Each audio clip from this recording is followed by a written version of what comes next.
Keseriusan pemerintah Indonesia dalam memerangi peredaran narkoba di tanah air ditunjukkan dengan menjatuhkan hukuman eksekusi mati terhadap para terpidana kasus narkoba kelas kakap.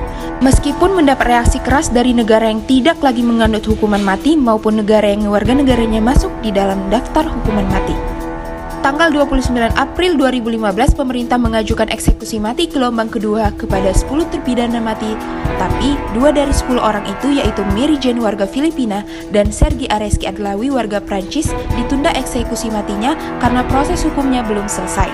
Sementara 8 terpidana lainnya menjalani hukuman mati di depan regu tembak di lapangan Limus Buntu, Nusa Kambangan. Dan berikut profil ke-8 orang yang sudah dieksekusi.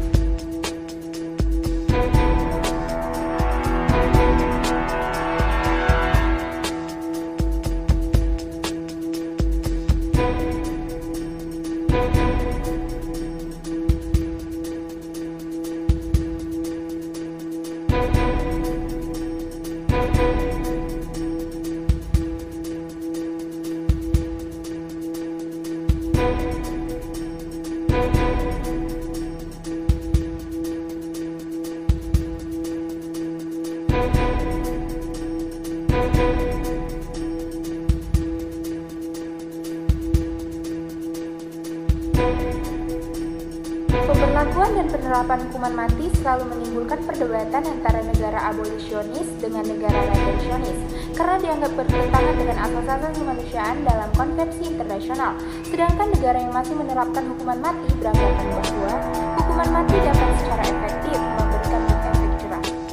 Negara yang menerapkan hukuman mati menganggap bahwa penerapan hukuman mati sejalan dengan aspek keadilan, aspek kepastian hukum, dan aspek manfaat atau kegunaan. Ketiga, pengaturan tentang penerapan dan pemberlakuan hukuman mati dalam hukum internasional kontemporer dapat dikatakan belum satu suara. Maknanya, ada konvensi internasional yang telah secara tegas mendukung penghapusan hukuman mati, antara lain ICCPR artikel 61 dan UDHR. Tetapi, ada juga konvensi internasional yang memberi kebebasan bagi hukum nasional negara-negara untuk menerapkan hukuman mati seperti ICCPR artikel 62. Selanjutnya, yang keempat, praktek penghapusan hukuman mati di dunia ternyata belum bisa mempengaruhi Indonesia untuk menghapuskan hukuman mati. Dalam hukum nasional Indonesia, peraturan hukuman mati terkait kejahatan narkotika secara umum dicantumkan dalam Kitab Undang-Undang Hukum Pidana dan secara lebih khusus diatur dalam Undang-Undang Nomor 35 Tahun 2009 tentang narkotika. Penerapan hukuman mati terhadap kejahatan narkotika pada dasarnya tidak bertentangan dengan hukum HAM internasional seperti ICCPR dan juga UDHR. Begitu juga dengan hukum nasional Indonesia seperti Undang-Undang Dasar 1945 dan juga Undang-Undang Organik di bawahnya.